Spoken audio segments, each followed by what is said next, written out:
салому алейкум маҳмад тамошобинон, ман Самиев мешумо бошад дар канали Вемастави. Қарор доред дар ин видео дар шаҳри Бухтар Пешқурғонтепа як социалин эксперимент мегузорем ба забони тоҷикӣ озмоиш мо аз он иборат аст ки оё сокинони шаҳри Қурғонтепа пораи ноне ки дар замин гузошта шудааст аз замин мебардоранд ё ин ки не. баъдан муқоиса мекунем сокинони шаҳри Қурғонтепа ва сокинони шаҳри Душанберо. Зеро чунин видеоро бародарамон Сафаров низ ба навор гирифта буд.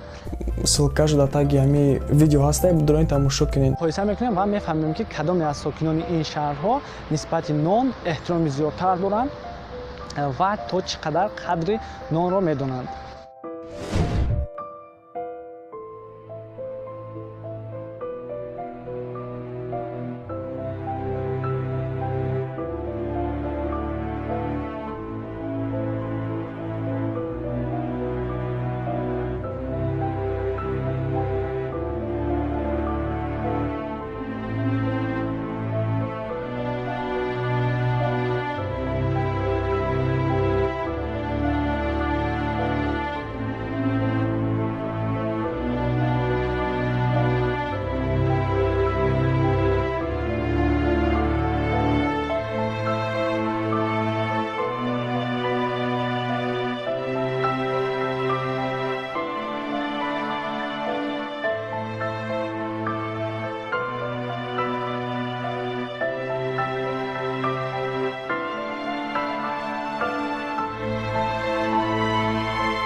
ман намедонам чира дар вақте ки мо сёнка кардем ай 5 ҳиссаи одамонро аз замин бардоштанд. чуноне ки худатон дидед ва шунидед, танҳо 1% сокинони шаҳри Душанбе ноне ки дар замин гузошта шуда буд бардоштанд. Аммо ба боварӣ гуфта метавонем ки 90% сокинони шаҳри Қурғонтепа нони дар замин бударо аз замин бардоштанд. бо ҳамин ин озмоишро ба анҷом мерасонем. Агар видео ба шумо писанд омада бошад, падилитса кунед видеоро, то ки дӯстонатон донанд ки чӣ қадар сокинони шаҳри Қурғонтепа нисбати нон эҳтиром доранд ва дар канал подписатсия кунеду лайк монданро низ фаромӯш накунед.